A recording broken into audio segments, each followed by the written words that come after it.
Hello student, I am Ranjana Bangre. Welcome to my YouTube channel.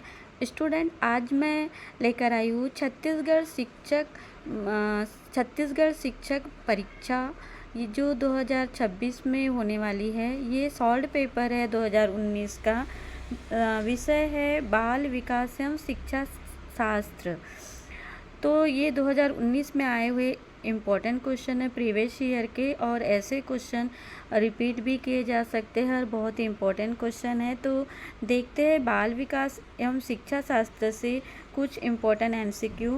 पहला question है, शिक्षण अधिगम प्रक्रिया के दौरान छात्रों की प्रगति की जानकारी के लिए किए जाने वाले मूल्यांकन को कहा जाता है।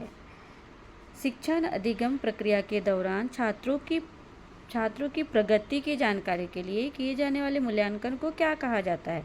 तो सही उत्तर आएगा रचनात्मक मूल्यांकन। क्या आएगा? रचनात्मक मूल्यांकन।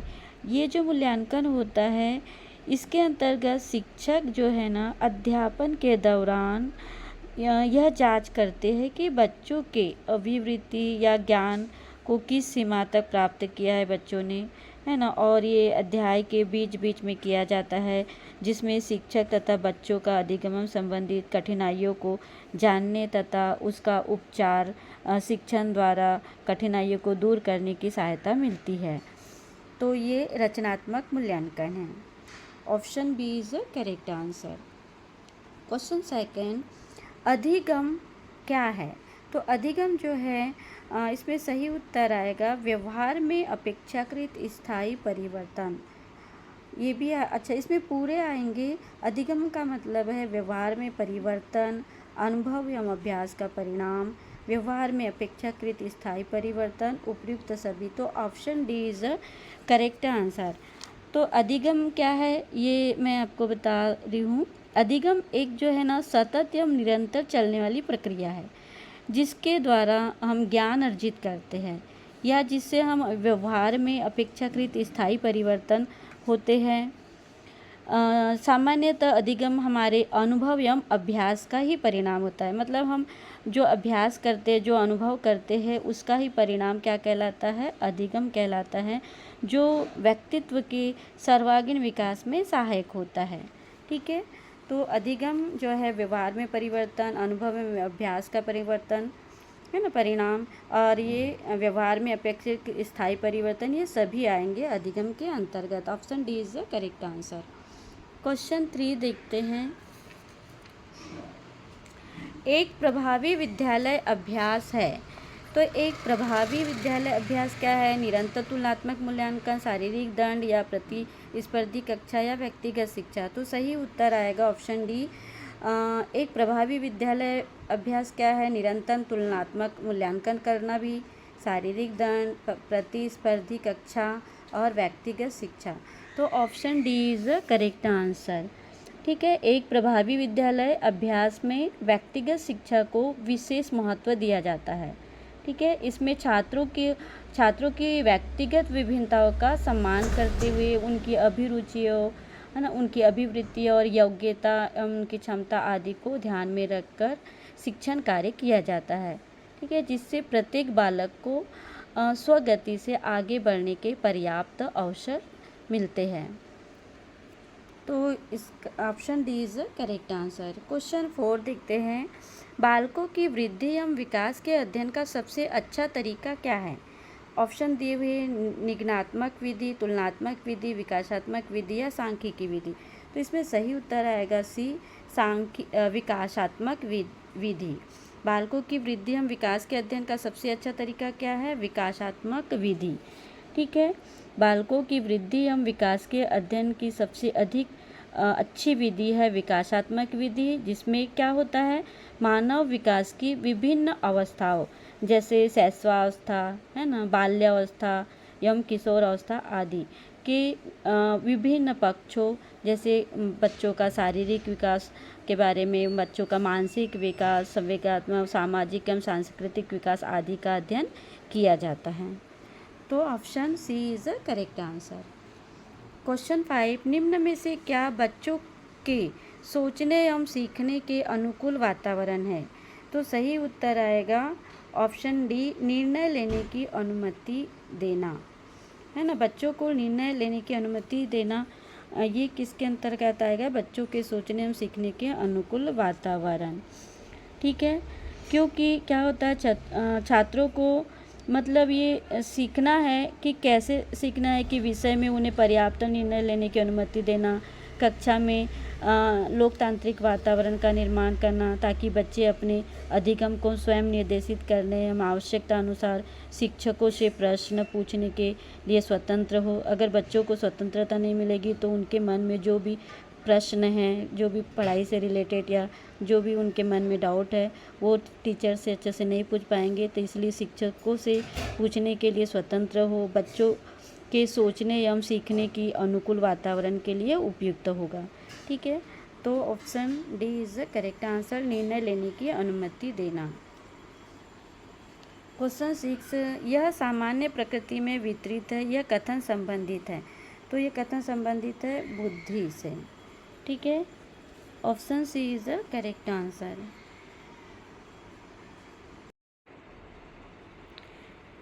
क्वेश्चन 6वां, इसका उत्तर है बुद्धि। ये क्वेश्चन पूछा गया है कि यह सामान्यतः प्रकृति में वितरित है, यह कथन संबंधित है वंशानुक्रम से, विकास से, बुद्धि से या शारीरिक क्रिया से।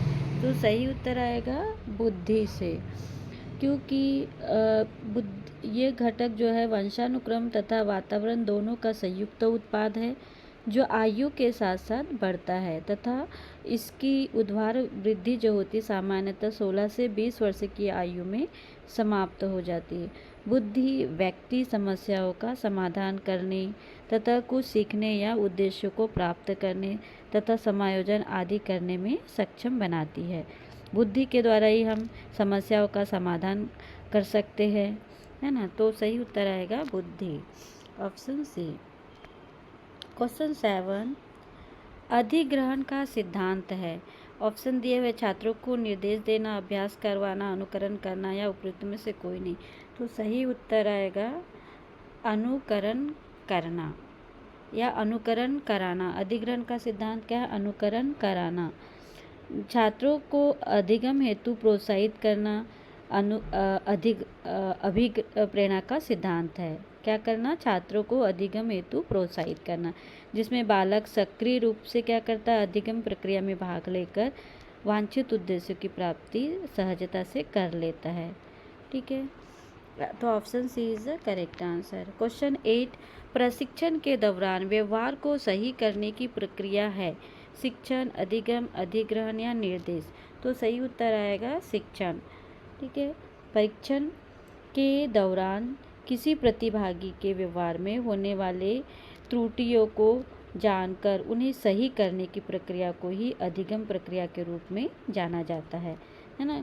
कि मतलब जैसे जो प्रतिभागी है ना, मतलब जैसे परीक्षाओं में भाग लेने वाले, तो उनके व्यवहार में जो भी त्रुटियां या जो भी कमियां रहती है उनको दूर करने के लिए सही करने की प्रक्रिया को ही अधिगम प्रक्रिया के रूप में जाना जाता है। तो प्रशिक्षण के दौरान व्यवहार को सही करने की प्रक्रिया क्या कहलाती है? शिक्षण।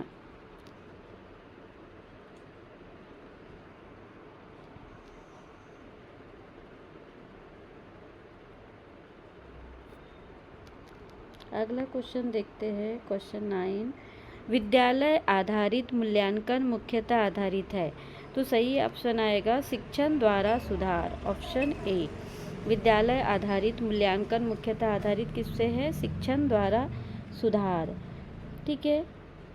जिसमें क्या होता है कि शिक्षक बाह्य परीक्षा की तुलना में अपने मतलब जो बाह्य परीक्षक होते हैं ना, उनकी तुलना में अपने शिक्षार्थियों या अपने विद्यार्थियों की अभिवृत्तियों एवं क्षमताओं को बेहतर तरीके से जानते हैं, जबकि परीक्षा के जो बाह्य शिक्षार्थी जो होते हैं वो संबंधित इन मूल विशेषताओं से अभिन्न रहते हैं।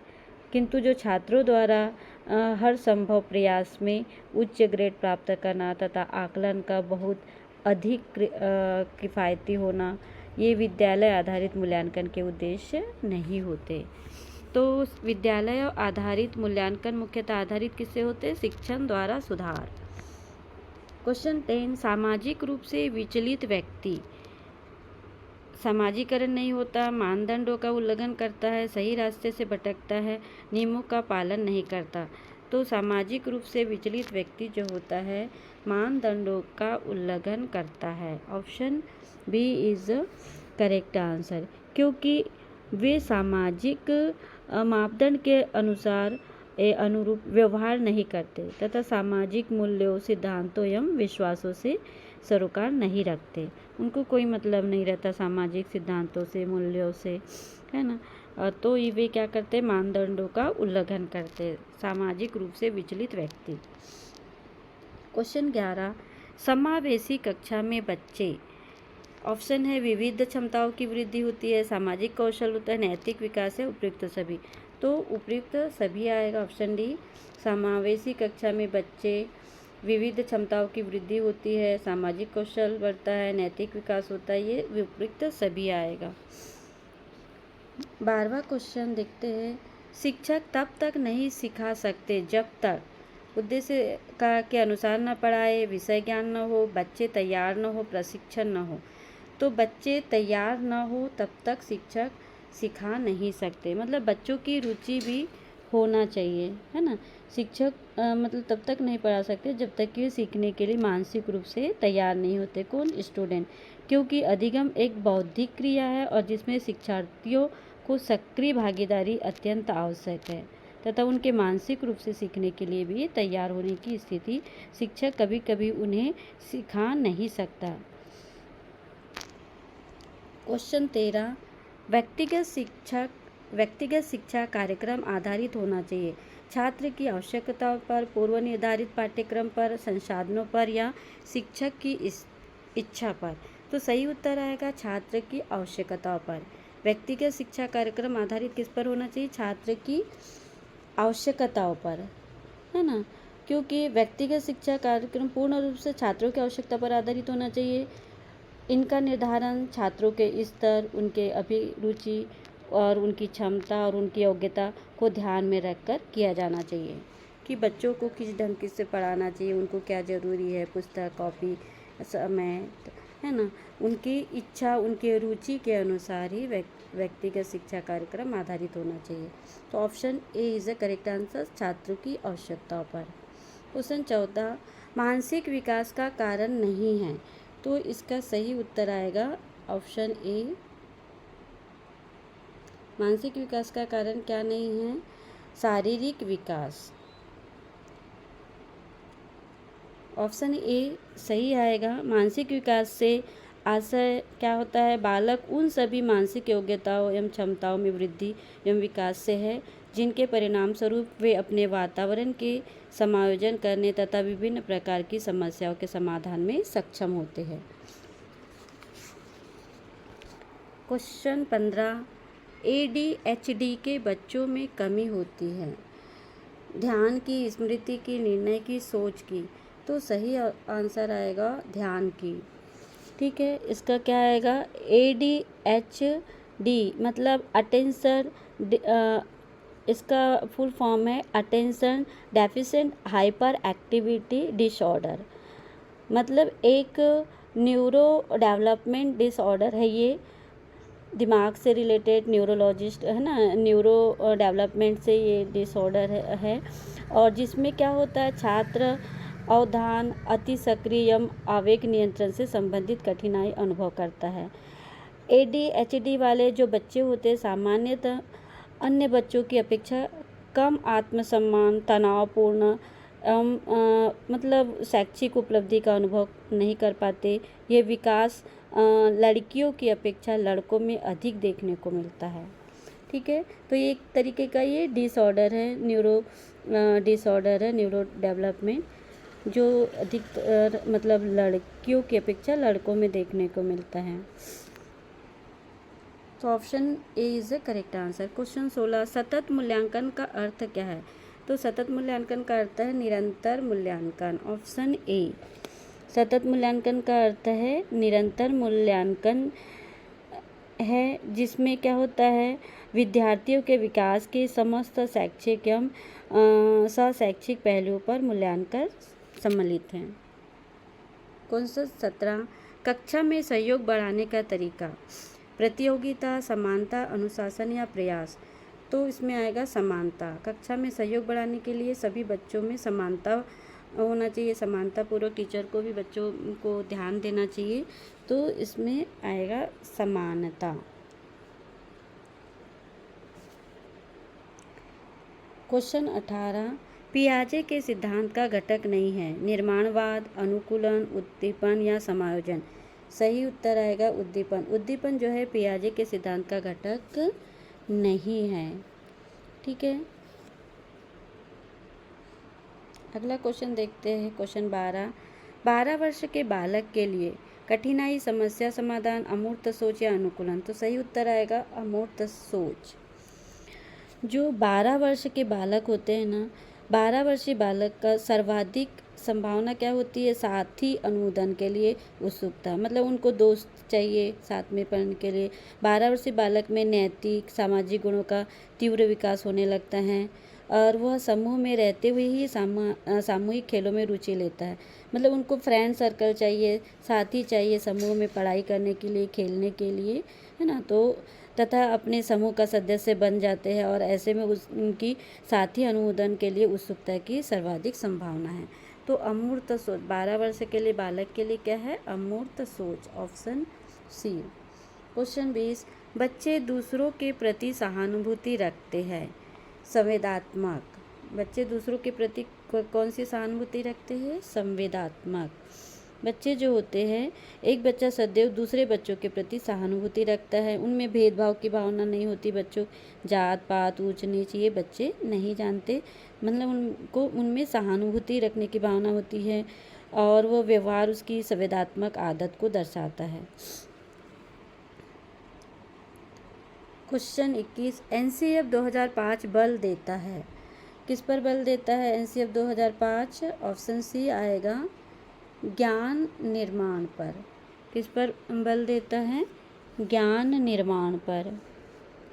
एनसीएफ जो है ना, ये राष्ट्रीय पाठ्य चर्चा की रूपरेखा को एनसीएफ कहा जाता है। ये 2005 में इसका लागू हुआ था। इसका मुख्य उद्देश्य क्या है, छात्रों का सर्वांगीण विकास, मतलब छात्रों का पूरी तरीके से विकास होना। इसके अंतर्गत ज्ञान के निर्माण पर, पढ़ाई को बाहरी जीवन से जोड़ने, समझ आधारित शिक्षण और कक्षा की गतियों में जोड़ने आदि पर विशेष बल दिया जाता है। यह है राष्ट्रीय पाठ्य चर्चा की रूपरेखा एनसीएफ के अंदर, ये 2005 को लागू हुआ था। ज्ञान निर्माण इसमें सही उत्तर आएगा।